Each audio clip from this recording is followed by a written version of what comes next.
Hello friends, hello everyone, नमस्कार। वफा से जुड़ा है मोहब्बत का नाम, वफा से जुड़ा है मोहब्बत का नाम। आप सभी सुनने वाले को इस नाचिस सागर का तहे दिल से सलाम। हाँ, तहे दिल से सलाम।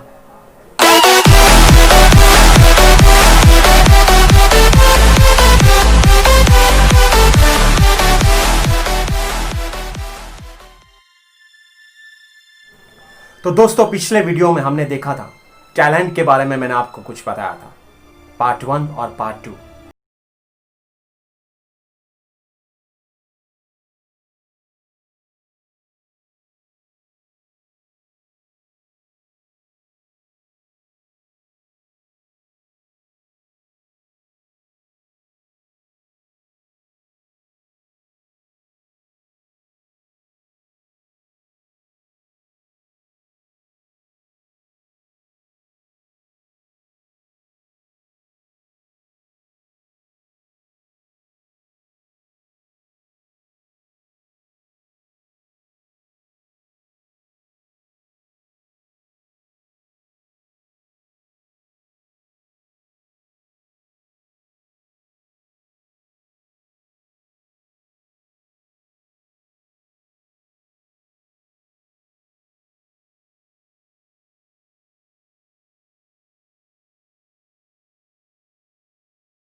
बहुत मुश्किलों के बाद उन्होंने अपनी जिंदगी में जो भी सोचा वो करके दिखाया।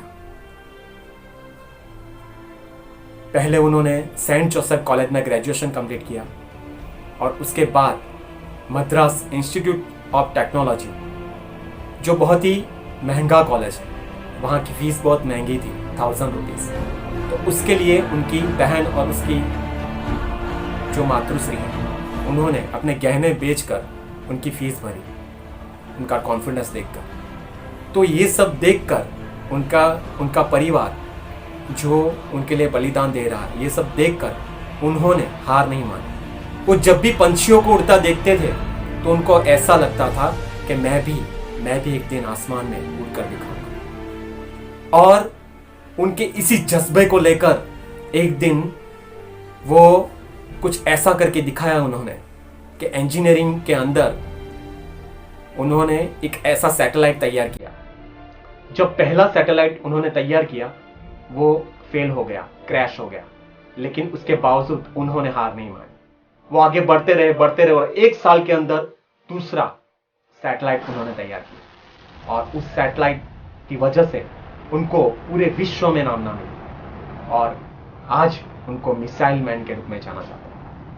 जिन्होंने डिग्रियां तो ली, लेकिन डिग्रियों के बेस पर अपने अंदर जो डिग्निटी, जो पावर है, इससे सारी दुनिया को दिखा दिया कि वो दूसरों से कुछ अलग है। और जो इंसान डिग्री लेता है और डिग्री के दम पर खुद को साबित करके भी दिखाता है, तब ये डिग्री सार्थक मालूम पड़ती है। तो एपीजे अब्दुल कलाम साहब, जिनकी जीवनी को लेकर मेरे मन में, मेरे दिल में कुछ शब्द उमड़ के आ रहे हैं कि कभी हार नहीं मानेगा तू, मुझको ये जुबान दे। कभी हार नहीं मानेगा तू, मुझको ये जुबान दे।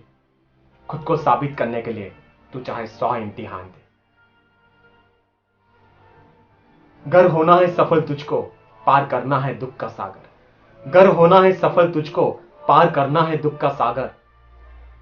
तो पहले अपने सपनों को तुम हौसलों की उड़ान दो। तो पहले अपने सपनों को तुम हौसलों की उड़ान दो। और उन्होंने अपने सपनों के अंदर वो उड़ान महसूस की, अपने सपनों के जरिए वो उड़ान लोगों को दिखाई कि आज उनको एक मिसाइल मैन के रूप में जाना जाता है। तो वहां पे डिग्री शब्द हमें सार्थक मालूम पड़ता है। एक दूसरे ही ऐसे इंसान है, एक दूसरे ऐसे महामानव जिनको हम भीमराव अंबेडकर जी के नाम से जानते हैं, जो बाबा साहेब अंबेडकर, जिन्होंने भी ऐसे कठिन वक्त में अपनी पढ़ाई की जब छुआछूत, अपमान और घृणा, इन सब चीजों से उनको गुजरना पड़ा, और उनके बावजूद भी उन्होंने अपनी पढ़ाई जारी रखी। एक कठिन वक्त में, गरीबी में वो पढ़े, काफी कठिन वक्त में वो पढ़े, लेकिन कभी झुके नहीं, पढ़ते रहे, इतनी डिग्रियां हासिल की, लंदन गए और वहां पे उन्होंने बीएससी, एमएससी और बैरिस्टर बनकर भारत में आए और यहाँ पर लोगों के लिए एक सोशल वर्कर के रूप में बहुत अच्छा काम किया, छुआछूत का भेद दूर किया। और वही इंसान जिसको लोगों ने एक अछूत माना था, एक महार जाति का माना था, लोगों के नजरिए में वो छोटा इंसान था, लेकिन उस इंसान ने एक ऐसा बड़ा काम करके दिखाया कि भारत का संविधान उसने लिख के बताया।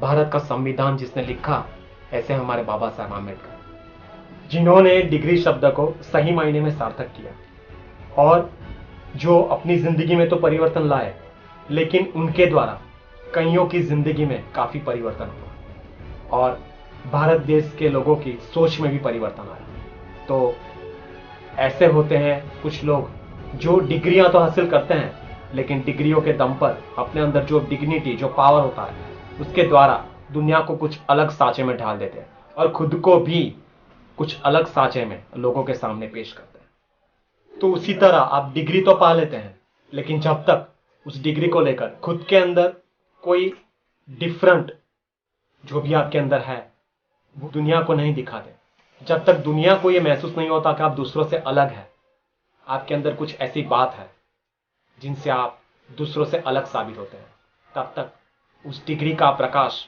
लोगों तक नहीं पहुंचेगा। तो मेरा आपसे सिर्फ इतना निवेदन है कि पढ़ लिख कर डिग्री हासिल करके, और तब तक शायद आपकी मेहनत सफल नहीं होगी जब तक लोग आपको एक नए रूप में जानकर एक्सेप्ट नहीं करते। लोगों के सामने आपको अपना एक नया रूप तब दिखा सकते हैं जब आपके अंदर कुछ दूसरों से अलग है वो साबित हो जाए। तो डिग्री को लेकर, डिग्री सिर्फ पढ़ने लिखने को लेकर ही है ऐसा नहीं कह रहा हूं, हर क्षेत्र में कहीं ना कहीं डिग्रियां जुड़ी हुई है। तो ऐसा ही एक तीसरा इंसान है जिसने एक्टिंग के क्षेत्र में एक डिग्री ली और उस इंसान को लोगों की बहुत आलोचना में से निकलना पड़ा था। उस इंसान का नाम है ओमपुरी साहब, जिनके गाल पर गड्ढे हैं और जिनकी शक्ल में काफी कमियां थी, लेकिन उसके बावजूद उन्होंने अपने आप को एक बेस्ट एक्टर के रूप में लोगों के सामने पेश किया। तो ऐसा इंसान जिसने कई बदहाली में से जो गुजरे हैं, जो गरीबी की कोख से पैदा होकर एक ऐसे मकाम पर पहुंचे जिनको लोगों ने ऐसा कहा कि तुम्हारी शक्ल एक एक्टर के हिसाब से नहीं है।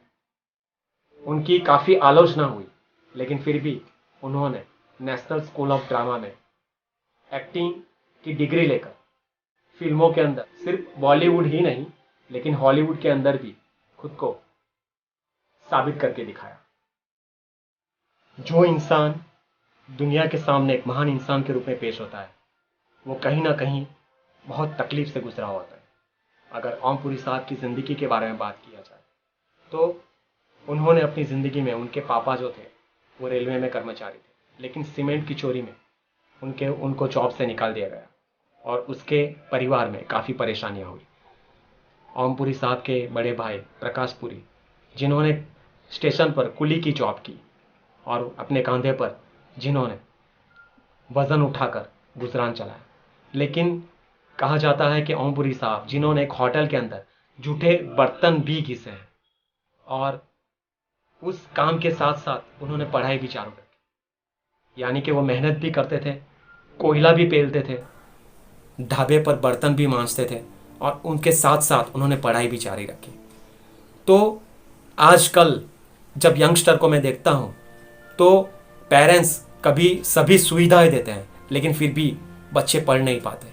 दूसरों की सोबत में आकर अपने आप को किसी खराब सोबत में आकर खुद को मिटा देते हैं, या पढ़ने के टाइम पे पढ़ते नहीं है लेकिन जो नहीं करना है वो करते हैं। तो वो डिग्रियां कहाँ से लेंगे जब उनका ध्यान ही पढ़ाई में नहीं है। लेकिन एक ऐसे लोग जिनके बारे में हमने 3 उदाहरण दिए, APJ अब्दुल कलाम साहब, भीमराव अंबेडकर जी, और तीसरा ओमपुरी साहब। तो ये 3 उदाहरण तो हम देख चुके हैं, लेकिन इनमें से जो सीखना चाहिए वो कई बार लोग नहीं सीखते।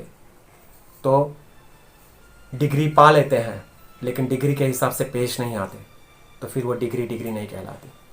तो मैं सभी स्टूडेंट को सिर्फ इतना ही कहना चाहता हूँ कि पढ़ने का समय तो पढ़ लीजिए, पढ़ लिख कर इनकी तरह इनके जगह पर तो हम नहीं पहुँच सकते, लेकिन इन्होंने जितना भी किया इसमें से अगर 50%, 25% या 20% भी कर अपनी ज़िंदगी में कुछ कर सके तो शायद हमारे पेरेंट्स हम पर नाज कर सके, ये देश हम पर नाज कर सके।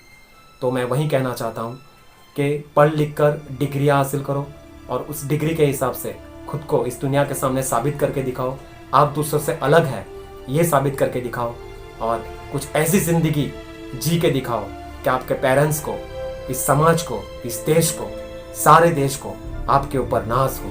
बिकॉज अगर इंसान चाहे तो हर जगह अपना परचम लहरा सकता है, जीत हासिल कर सकता है। You know, because you are winner, you are winner, you are winner.